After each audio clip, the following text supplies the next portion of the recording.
기다리는 게 어떻게 되는 상황이네.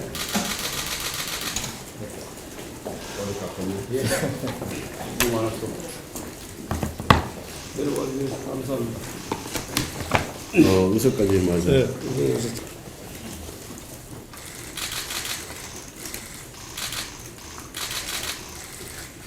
요번 주가 쉽지 않은 주인데 손 한번 잡아봅시다.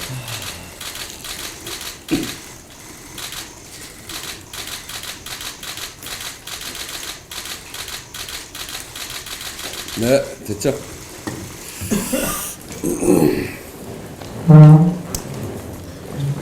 오늘은 여야의 의견도 있고 그래서 모두 발언을 각자 준비해서 한마디씩 하는 걸로 그렇게 하겠습니다. 전국 곳곳에 발생했던 역대 최악의 산불이 9일 만에 가까스로 꺼졌습니다.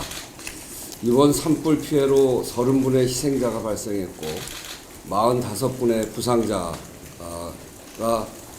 많이 생겨났습니다. 산불로 목숨을 잃은 분들의 명복을 빌고 부상자들의 빠른 쾌유를 빕니다. 유가족 여러분들께 깊은 위로의 말씀을 드립니다. 국회의장도 지난 금요일 산불 피해 현장을 다녀왔습니다. 현장에서 만난 관계자들의 공통적인 말씀은 이제 기후위기에 따라서 산불의 양상이 확연하게 달라졌다는 점입니다. 기존 매뉴얼로는 더 이상 대응하기 불가능하다. 이런 점들을 잘 살펴야 된다라고 하는 말씀을 많이 들었습니다. 향후 산불 화재에 대한 심도 깊은 분석과 대책 마련이 필요합니다. 상임위 차원 공청회 등 국회가 해야 할 일이 많습니다. 산불 진화와 그리고 재난 대응 컨트롤 타워는 행정부입니다만 그 과정을 잘 살피면서 이재민과 국민의 민심을 전하고 개선 방향을 찾는 것은 국회가 해야 될 역할입니다. 특히 어제 정부가 산불 피해 복구, 민생, 그리고 통상 중심의 10조 규모의 추경 편성안 제출을 예고했습니다. 당정 협의가 진행됐으면 이제는 여야정 협의 단계로 넘어가서 구체적 방안을 협의하고 국회의 예산 심사에 돌입하면 됩니다. 어려운 이재민과 민생 경제에 도움이 될 수 있도록 빠른 추경 편성이 이루어져야 된다라고 하는 것을 국회의장이 강조해서 말씀드립니다. 계속된 산불로 인한 국민들의 걱정이 매우 큰데 이것도 모자라서 현재 윤석열 대통령 선거를 둘러싸고 국론 분열이 정점에 이르고 있습니다. 국민께서 크게 걱정하고 계십니다. 여야가 입장 차이도 있습니다만 국민의 근심을 덜어드리고 국가를 안정시킬 수 있는 방법이 무엇인가 하는 점에 지혜를 함께 모아야 되겠습니다. 특히 평의원들 사이에서 여러 과격한 주장이 나오더라도 지도부는 이를 잘 걸러서 국민들이 안심할 수 있는 해법을 만들어내야 합니다.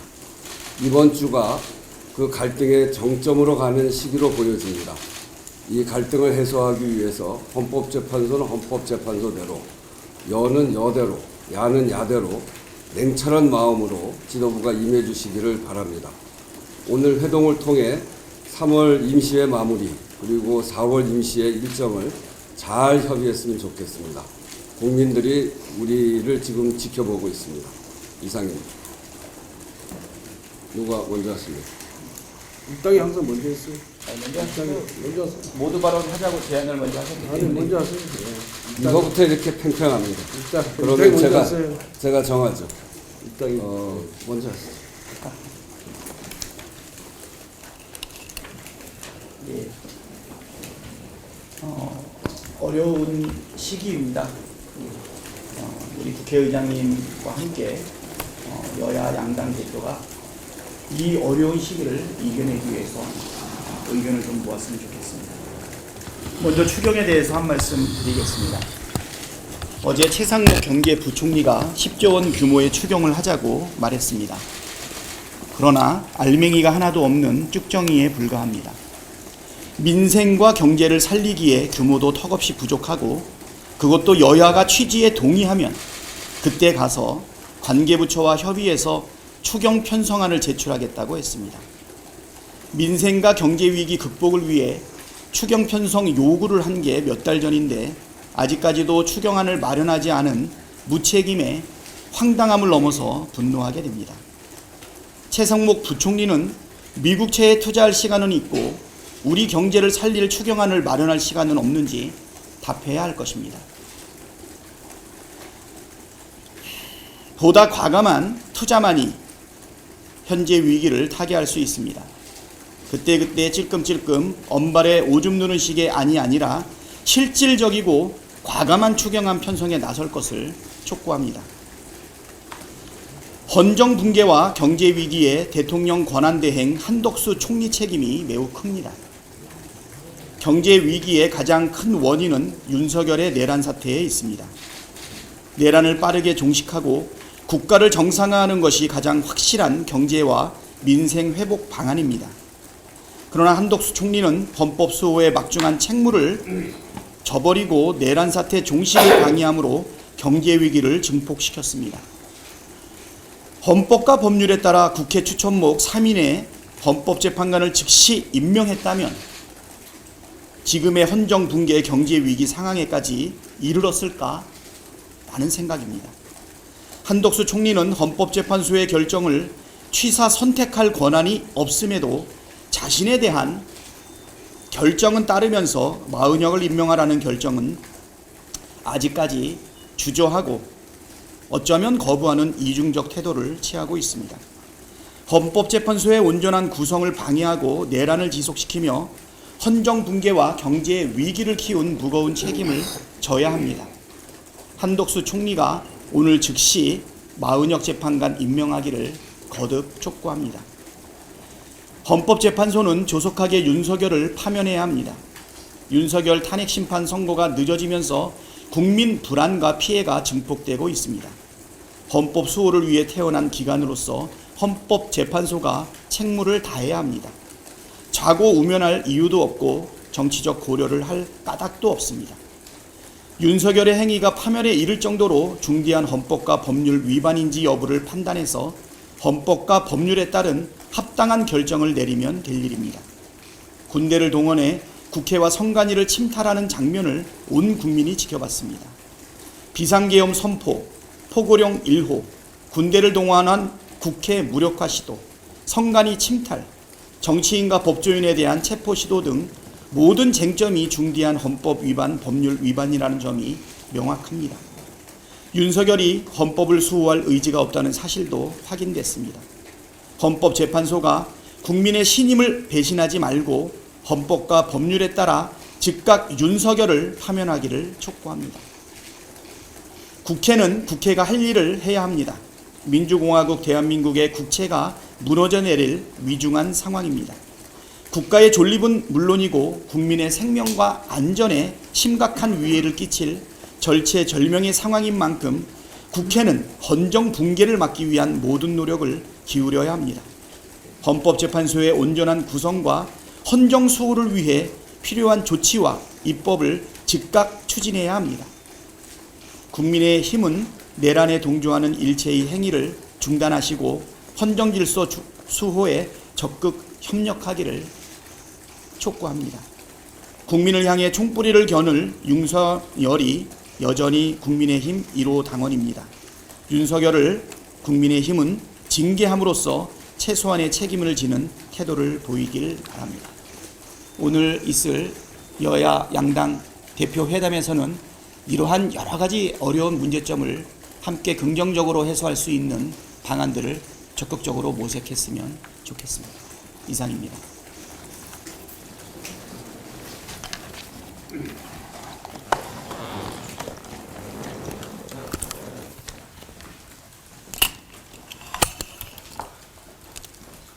우선 경북 경남지방에서 발생한 산불 피해로 목숨을 잃은 분들의 명복을 빌고 유가족들에게 심심한 위로의 말씀을 드립니다. 그리고 이 산불 진압과 이 피해 복구를 위해서 애써주신 산림청, 소방청, 지방자치단체 공무원 그리고 매일 생업이 있음에도 불구하고 이재민들을 위로하기 위해서 봉사활동에 나서주신 우리 자원봉사자 여러분들께도 정말로 감사를 드립니다. 그리고 많은 국민들께서 이 피해의 아픔에 동참하고자 많은 성금을 지금 내주고 계십니다.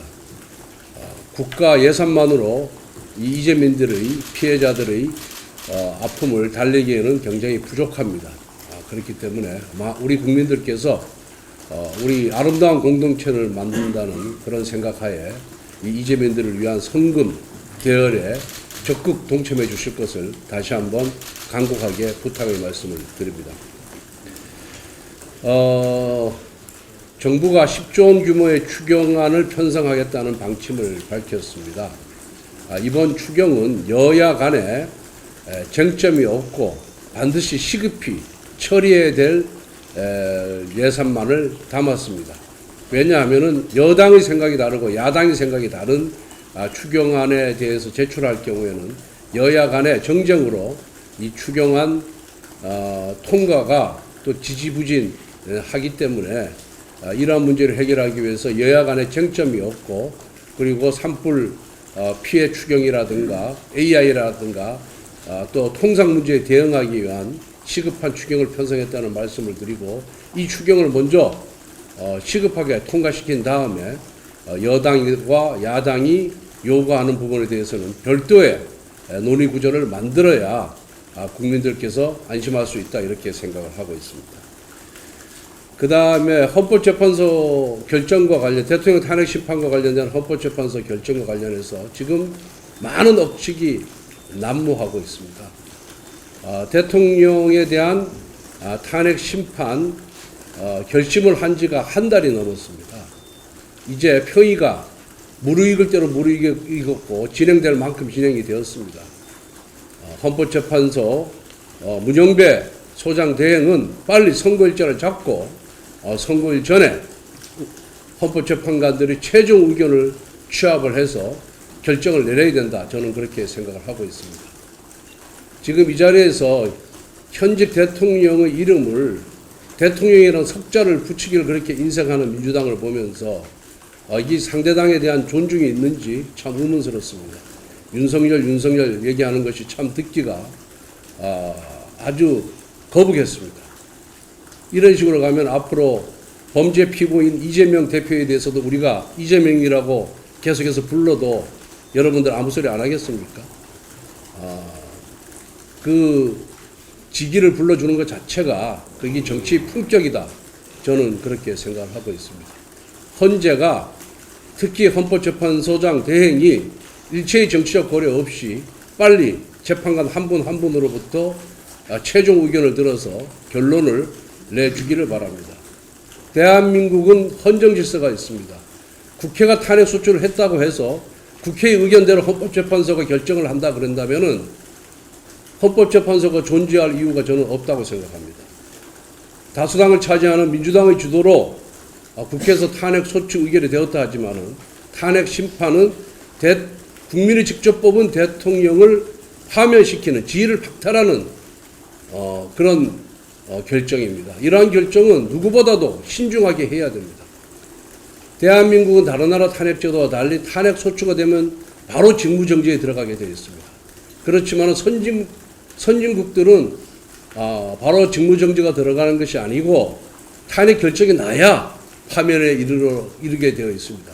그렇기 때문에 대한민국 헌법의 탄핵 심판은 보다 더 신중하게 결정을 해야 된다. 저는 그렇게 생각을 하고 있습니다. 그래서 만약 민주당의 뜻대로 헌법재판소가 움직인다 그러면은 헌법재판소가 민주당의 하부기관이지 독립기관이라고 얘기할 수가 있겠습니까? 그리고 오늘 이 자리에 박찬대 원내대표께서 나와 계시는데 지난 주말에 헌법재판관 3명 이름을 거명하면서 을사오적의 길을 가지 말라라고 막말을 하셨습니다. 아주 그 을사오적이라는 표현은 헌법재판소에 대한 막말 협박이다 이렇게 보고 있습니다. 민주당의 뜻대로 움직이는 헌법재판관은 독립운동가이고 민주당의 뜻에 배치되는 생각을 갖고 있으면은 그런 헌법재판관은 을사오적이라는 말 자체가 이거는 헌법재판소 재판관들에 대한 모독이자 협박이자 겁박이다. 이 부분에 대해서는 사과가 필요하다. 저는 그렇게 생각을 하고 있습니다. 민주당에서 내각 총탄핵, 줄탄핵, 쌍탄핵 같은 얘기가 공공연히 나오고 있습니다. 이거는 이석을 상실했다고 밖에 볼 수 없다. 결국 행정부를 무력화시키고 국무회의를 무력화시켜서 대한민국 정부를 전복하겠다는 얘기밖에 밖으로 우리는 해석할 수밖에 없습니다. 만약 실행된다면은 이건 국헌 문란 목적의 내란이자 국가 전복이다. 이렇게 규정할 수밖에 없다. 그리고 초선 의원들이 지금 나서고 있지만 이게 원내 지도부의 뜻이 아닌가 저희들은 의심을 하고 있습니다. 이재명 대표의 용인이 없으면 이것이 과연 가능했겠느냐 하는 것이 많은 국민들의 생각이다. 이렇게 생각합니다. 그래서 만약 이러한 조치가 나오면 저희들은 우리 국민의힘은 목숨을 걸고 이걸 막겠다는 말씀을 드립니다.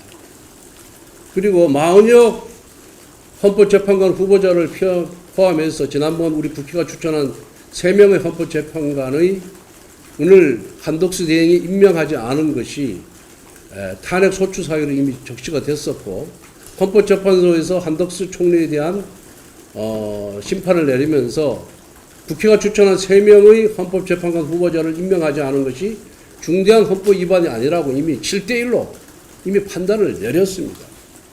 그런데 왜 이렇게 마은혁에 대해 집착하는 것인지에 대해서 이해할 수가 없습니다. 우리가 볼 때는 마은혁은 대한민국 헌법체제를 수호할 의지가 없는 사람입니다. 마은혁 후보자는 이미 대학 시절에 마르크스 레닌주의를 신봉하면서 북한에 따라서 혁명 운운을 했던 사람입니다. 그리고 재판도 보면은 오늘 아침에 모두에서 얘기했지만은 여러 가지 국회에서 폭력을 행사한 민노당원들에 대해서 공소기각 판결을 내린 아주 이념적으로 경도된 진영 논리에 충실한 이런 판사입니다. 이런 판사를 어떻게 헌법 수호의 최후의 보루인 헌법재판소의 재판관에 임명할 수가 있겠습니까?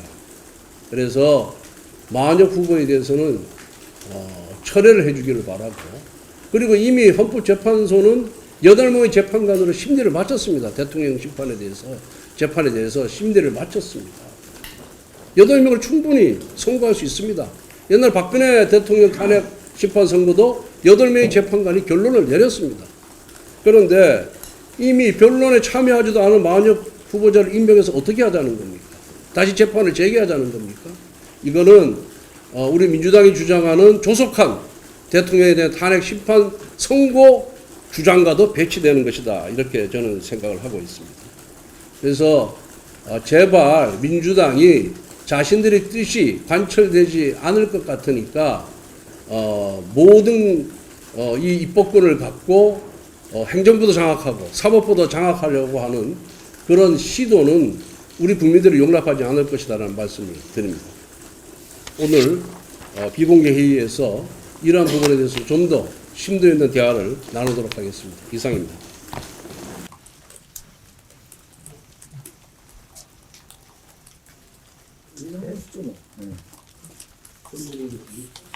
잠깐만, 이거 조금만 칠게요. 제가 먼저 해요? 네. 오늘 그 양당 원내대표 또 양당 수석이 만나서 본회의 일정에 대한 논의를 좀 했습니다.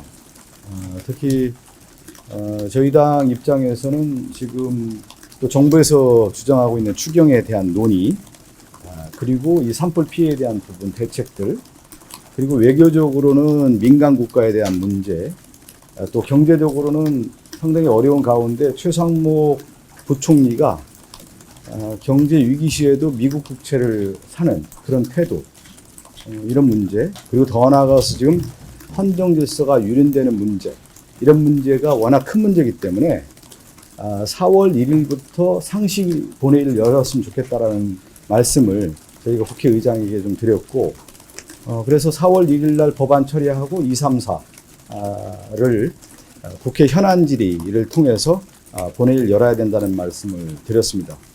그런 차원에서 여야가 사실 본회의 일정에 대한 합의는 좀 이루어지기가 어려워서 저희는 민주당 입장에서는 오후 3시에 국회 운영위를 열어서 이 본회의 일정에 대한 것을 일정을 잡고 통과시킬 예정입니다. 예, 지금 민주당이 얘기하고 있는 민감국가는 이미 상임위원회 차원에서 충분히 논의를 했고 그 결과도 이미 국민들께 다 알고 계십니다. 그 다음에 또 추경에 대한 문제는 이걸 전체 회의에서 다루는 것이 아니라 추경은 상임위원회에서 다루고 각 상임위에서 그 다음에 예결위 단계를 거쳐서 본회의로 옵니다. 근데 그거를 뛰어넘어서 바로 본회의를 열자라는 것은 지금까지 국회 관례상 맞지도 않고 법리에도 맞지 않습니다. 그래서 저희들은 이번 3월 임시국회는 4월 3일까지입니다. 지난번 27일 날 열기로 되어 있었던 본회의가 산불 때문에 수년이 됐으니까 4월 3일 날 본회의를 열고 그 이후에 4월 임시국회 일정을 합의를 하면서 필요하다라면은 긴급 현안 질의를 하루 정도 할 수는 있겠다. 이렇게 의장님께 말씀을 드렸고 그 부분에 대해서 여야 간에 협의가 되지 않아서 오후 4시에 다시 만나서 협의를 하기로 했습니다. 네, 이상입니다. 예.